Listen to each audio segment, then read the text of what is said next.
എല്ലാം തകർത്ത രാത്രി എന്ന നോവലിൻ്റെ 37-ാം ഭാഗത്തിലേക്ക് നമ്മൾ പ്രവേശിക്കുകയാണ്.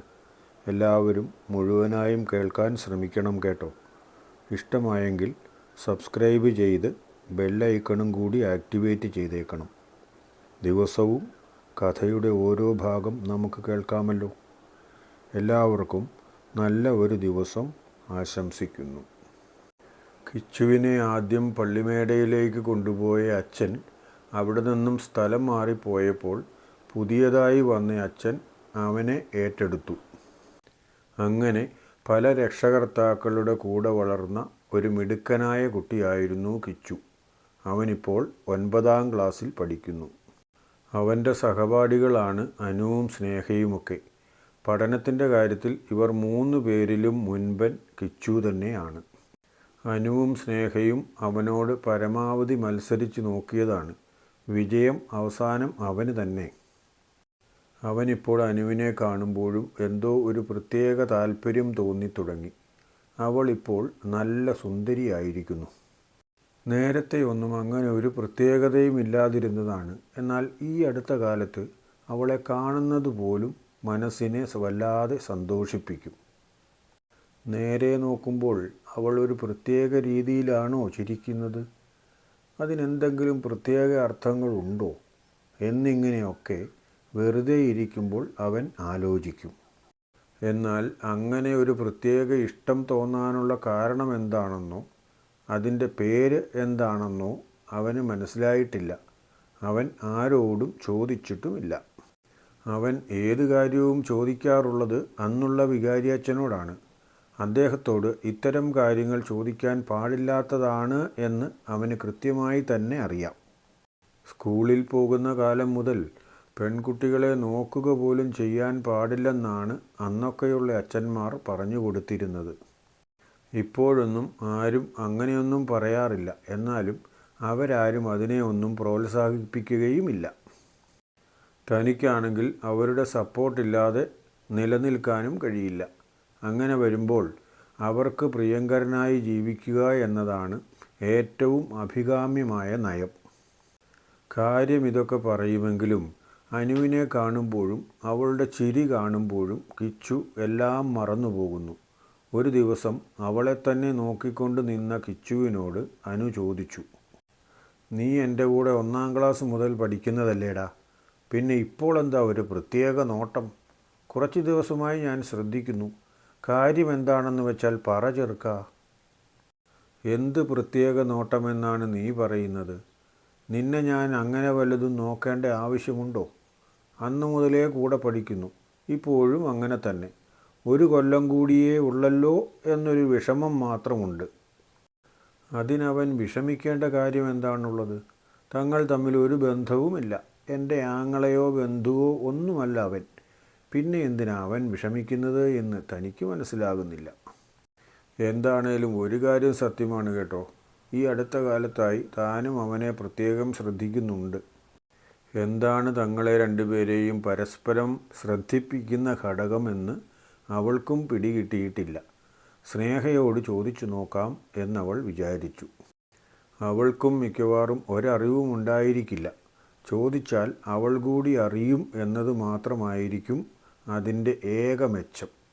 അതുകൊണ്ട് ആരും അറിയണ്ട. തോന്നിയത് മനസ്സിൽ തന്നെ ഇരിക്കട്ടെ. 2 കൊല്ലം കഴിഞ്ഞ് പിന്നെയും ഒരുമിച്ച് പഠിക്കാൻ നമുക്ക് സൗകര്യമുണ്ടല്ലോ കിച്ചു. ഇവിടെ അടുത്ത് തന്നെ പള്ളിവക ഹയർ സെക്കൻഡറി സ്കൂളിലെ +1 ചേർന്നാൽ പോരെ? നമുക്ക് 2 പേർക്കും വീണ്ടും ഒരു ക്ലാസ്സിൽ തന്നെ പഠിക്കാമല്ലോ. 2 കൊല്ലം കൂടി മാത്രം. പിന്നെ എന്തായാലും പഠിക്കാൻ സൗകര്യമുണ്ടെങ്കിൽ ഏതെങ്കിലും കോളേജിലേക്ക് പോകാം. അപ്പോൾ 2 പേരും 2 വഴിയാകുക തന്നെ ചെയ്യും. തനിക്കെന്തായാലും പഠിക്കാനുള്ള സൗകര്യമൊന്നും ഉണ്ടാകുമെന്ന് കിച്ചുവിന് തോന്നുന്നില്ല. ഇപ്പോൾ പിന്നെ ഫീസ് കൊടുക്കണ്ട. ചെലവിന് വേണ്ട വക അച്ഛൻ തരുന്നത് കൊണ്ടുമാണ് കാര്യങ്ങൾ അങ്ങ് നടന്നു പോകുന്നത്. അത് കഴിഞ്ഞാൽ പിന്നെ എങ്ങനെ മുന്നോട്ട് പോകും എന്നതിനെക്കുറിച്ച് ഒരു വിവരവുമില്ല. ചിലപ്പോൾ പഠിക്കാൻ കഴിഞ്ഞേക്കാം, ചിലപ്പോൾ എന്തെങ്കിലും പണിക്ക് പോകേണ്ടി വന്നേക്കാം. പള്ളിമുറിയിൽ എന്തായാലും അധികകാലം ഇനി നിർത്തില്ല എന്ന കാര്യം തീർച്ചയാണ്. പഠിക്കുന്നത് മാത്രമല്ല അനു എൻ്റെ പ്രശ്നം. പള്ളിമുറിയിൽ ഇനി അധികകാലം എന്നെ നിർത്തുമെന്ന് തോന്നുന്നില്ല.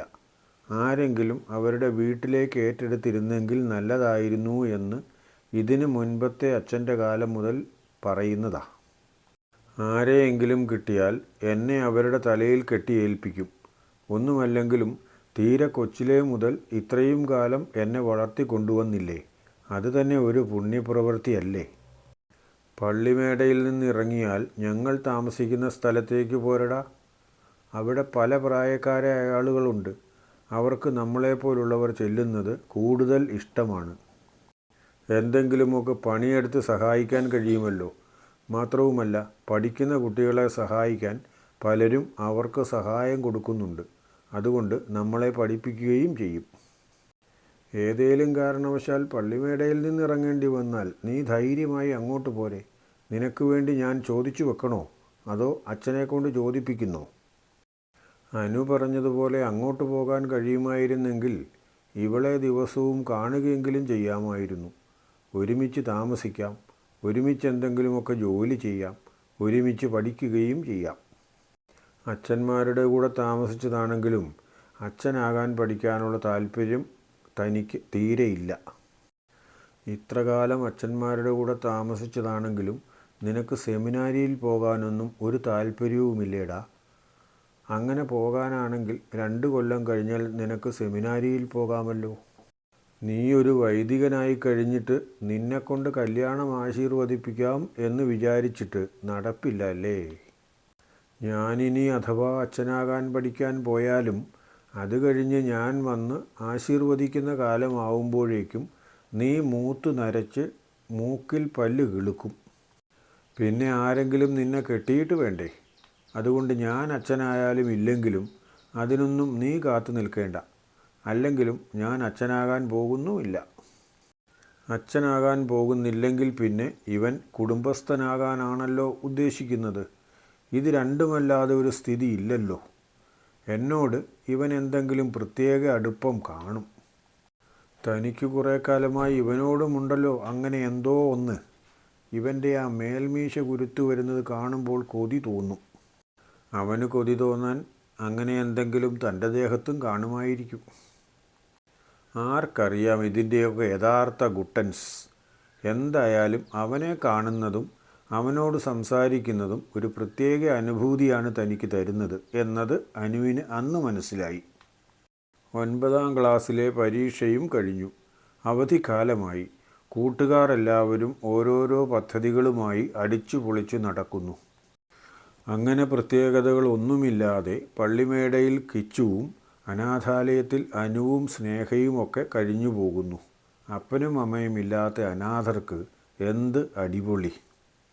അവർക്ക് ദിവസങ്ങൾക്കൊന്നിനും ഒരു പ്രത്യേകതയുമില്ല. ആരെങ്കിലുമൊക്കെ വരും, അനാഥരായ അവരെ കാണും, അനുകമ്പ പ്രകടിപ്പിക്കും, ചിലരൊക്കെ ചുഴിഞ്ഞു നോക്കുകയും ചെയ്യും. അങ്ങനെ എന്തെല്ലാം തരം ആളുകൾ. ഒരു തരത്തിലും വരുന്ന ആരോടും എതിർത്ത് സംസാരിക്കുകയോ എതിർപ്പിൻ്റെ ഭാവം പ്രകടിപ്പിക്കുക പോലുമോ ചെയ്യരുത് എന്നാണ് അവിടെ നിന്നും പറഞ്ഞു തന്നിട്ടുള്ളത്. ഈ വരുന്നവരിൽ പലരുമാണ് അനാഥാലയത്തിന് വേണ്ടി സംഭാവന നൽകുന്നവർ. അവരെ വെറുപ്പിച്ചാൽ ആ സംഭാവനകളും ഇല്ലാതെയാകുമല്ലോ. എന്നാലും ഈ വരുന്നവരിൽ ആരും മോശമായി ഒന്ന് സംസാരിക്കുക പോലും ചെയ്യില്ല കേട്ടോ. ചില നോട്ടങ്ങൾ മാത്രം അത്ര സുഖമുള്ളതായി തോന്നില്ല എന്ന് മാത്രം. അതും പലരും സംഭാവന നൽകുന്നവരുടെ ബന്ധുക്കളാണ്, ചിലരൊക്കെ കൂട്ടുകാരും. 9ാം ക്ലാസ്സിലെ പരീക്ഷാഫലം വന്നു. സാധാരണ പോലെ തന്നെ അവർ 3 പേരും 10ാം ക്ലാസ്സിലേക്ക് കയറി. പല കുട്ടികളെ സംബന്ധിച്ചിടത്തോളവും ജീവിതത്തിലെ വിധി നിർണായകമായ ഒരു വർഷമാണത്. തങ്ങൾ ഏതു വഴിക്കാണ് ജീവിതത്തിലേക്ക് മുന്നേറേണ്ടത് എന്ന് തീരുമാനിക്കുന്ന ഒരു പരീക്ഷ നടക്കുന്ന വർഷം. അത്രയും കാലവും പൊതുവായി എല്ലാ വിഷയങ്ങളും പഠിച്ചിരുന്നത് ഇനി മുതൽ ചില പ്രത്യേക വിഷയങ്ങളും പ്രത്യേക സ്ഥാപനങ്ങളുമായി പല വഴിക്ക് പോകും. ലക്ഷ്യങ്ങളൊന്നും മനസ്സിലില്ലാത്തവരായിരുന്നല്ലോ കിച്ചുവും അനുവും സ്നേഹയും. അവരെല്ലാവരും വരുന്നത് വരുമ്പോലെ വരട്ടെ എന്ന രീതിയിൽ ആത്മാർത്ഥമായി പഠിച്ചു. അതുകൊണ്ട് പ്രത്യേക ലക്ഷ്യങ്ങളൊന്നും ഉണ്ടായിട്ടല്ല, എന്നാലും ചെയ്യുന്ന കാര്യങ്ങൾ ഭംഗിയായി ചെയ്യണം എന്നതുകൊണ്ട് മാത്രം നന്നായി പഠിച്ചു. തോട്ടുവക്കിലെ വക്കച്ചൻ ചേട്ടൻ ആ നാട്ടിലെ ഒരു വലിയ പണക്കാരനാണ്. മക്കളെല്ലാവരും വിദേശത്താണ്. ഇവിടെ ചേട്ടത്തിയും ചേട്ടനും മാത്രമേ ഉള്ളൂ. പൂത്ത പണമുണ്ടെങ്കിലും 10 പൈസ ആർക്കും വെറുതെ കൊടുക്കില്ല. കുറെ കഷ്ടപ്പെട്ടുണ്ടാക്കിയതാണ്. അങ്ങനെ ഒരുത്തനും ഓശാരം കൊടുക്കാൻ പറ്റില്ല എന്നാണ് വക്കച്ചൻ്റെ പക്ഷം. എന്നാൽ ഇത്താമ്മ ചേട്ടത്തി നേരെ വിപരീതമാണ്. വക്കൻ ചേട്ടനെ അറിയാതെയാണെങ്കിലും വീട്ടിൽ വരുന്ന ഭിക്ഷക്കാർക്കും സഹായം ചോദിച്ചു വരുന്നവർക്കുമൊക്കെ കയ്യിലുള്ളതിനനുസരിച്ച് ചേട്ടത്തി സഹായം ചെയ്യും. കയ്യിലില്ലാതായി കഴിയുമ്പോൾ മക്കളോട് പറയും. അവരയച്ചു കൊടുക്കുകയും ചെയ്യും. ഇതൊന്നും വക്കച്ചൻ അറിയുക പോലും ചെയ്യില്ല. ഒരു ദിവസം വക്കച്ചൻ എന്തോ ആവശ്യത്തിന് പള്ളിമേടയിൽ വന്നപ്പോൾ അച്ഛന് ഒരു ആശയം തോന്നി. പോയാലൊരു വാക്ക്, കിട്ടിയാലൊരു സഹായം. തൻ്റെ ലാഭത്തിനു വേണ്ടിയല്ലല്ലോ, അനാഥനായ ഒരു കുഞ്ഞിനു വേണ്ടിയല്ലേ. വക്കച്ചൻ ചേട്ടൻ വന്ന കാര്യങ്ങളൊക്കെ സാധിച്ചു കഴിഞ്ഞിട്ട് പോകാൻ തുടങ്ങുമ്പോൾ അച്ഛൻ ധൈര്യമായി അങ്ങ് ചോദിച്ചു. ഞാൻ വക്കച്ചൻ ചേട്ടനോടൊരു കാര്യം ചോദിച്ചാലോ എന്നാലോചിക്കാൻ തുടങ്ങിയിട്ട് കുറേ നാളായിരുന്നു. എന്നാലും എന്ത് മറുപടി പറയും എന്ന ഭയം കൊണ്ട് ചോദിച്ചില്ല എന്നേ ഉള്ളൂ. ഇത്രയും കൊണ്ട് തന്നെ വക്കച്ചന് കാര്യം മനസ്സിലായി എന്ന് തോന്നുന്നു. എന്തെങ്കിലും പിരിവിൻ്റെ കാര്യമായിരിക്കണം. എന്നാൽ പറ്റും പോലെ ഞാൻ തന്നേക്കാം. എന്നാലും വളരെയധികം ഒന്നും പ്രതീക്ഷിക്കരുത്. എൻ്റെ സ്ഥിതി അച്ഛനും അറിയാമല്ലോ. പാവം മനുഷ്യൻ. അത്താഴപ്പട്ടിണിക്കാർ വർത്തമാനം പറയുന്നത് പോലെ പറയുന്നു. നാളത്തേക്ക് അരി മേടിക്കാൻ നിർവാഹമില്ലാത്ത അവസ്ഥയിലാണല്ലോ പാവം. കേട്ടാൽ ഒരു നേരത്തേക്കുള്ളത് അങ്ങോട്ട് കൊടുക്കാൻ തോന്നുന്നു. മക്കളെയൊക്കെ പഠിപ്പിച്ച് ജോലിയായതല്ലേ, ഇനിയിപ്പോൾ ആരെയും പഠിപ്പിക്കുകയും മറ്റും വേണ്ടല്ലോ. നല്ല മനസ്സുണ്ടെങ്കിൽ പഠിക്കാൻ നിവൃത്തിയില്ലാത്ത ഒരു കുഞ്ഞിനെ പഠിപ്പിക്കാൻ കഴിയുമോ എന്നാണ് എനിക്കറിയേണ്ടത്. അങ്ങനെ ഒരാളെ പഠിപ്പിച്ചിട്ട് എനിക്കെന്ത് നേട്ടം കിട്ടാനാ? അതാദ്യം പറ. അത് പറഞ്ഞിട്ട് ഞാൻ തീരുമാനം പറയാം. ഗുണമൊന്നുമില്ലാത്ത കാര്യം വക്കച്ചൻ ചെയ്യുകയില്ല. അത് അച്ഛൻ പറഞ്ഞാലും ശരി, കർത്താവ് പറഞ്ഞാലും ശരി. എന്ത് നേട്ടമുണ്ടാകുമെന്നാണ് പറയാനുള്ളത്? പഠിപ്പിച്ചാൽ പുണ്യം കിട്ടും എന്നാണെങ്കിൽ അത് വേണ്ടെന്ന് മാത്രമേ അയാൾ പറയൂ. എന്തെങ്കിലും പറയണം. ഇയാളെ കൊണ്ട് തന്നെ സമ്മതിപ്പിക്കണം. നോക്കട്ടെ. അച്ഛൻ ആലോചനയിലാണ്ടു. അയാൾ കിച്ചുവിനെ സഹായിക്കുമോ? കഥ കേൾക്കുമ്പോൾ നിങ്ങൾക്ക് തോന്നുന്ന അഭിപ്രായങ്ങൾ താഴെ കമൻ്റായി രേഖപ്പെടുത്തണേ. ഇഷ്ടമായാൽ ലൈക്ക് ചെയ്യാനും ഷെയർ ചെയ്യാനും സബ്സ്ക്രൈബ് ചെയ്യാനും മറന്നേക്കല്ലേ. അടുത്ത പാർട്ട് നാളെ തന്നെ വരുന്നു. കൃത്യം ഉച്ചതിരിഞ്ഞ് 2:30 തന്നെ.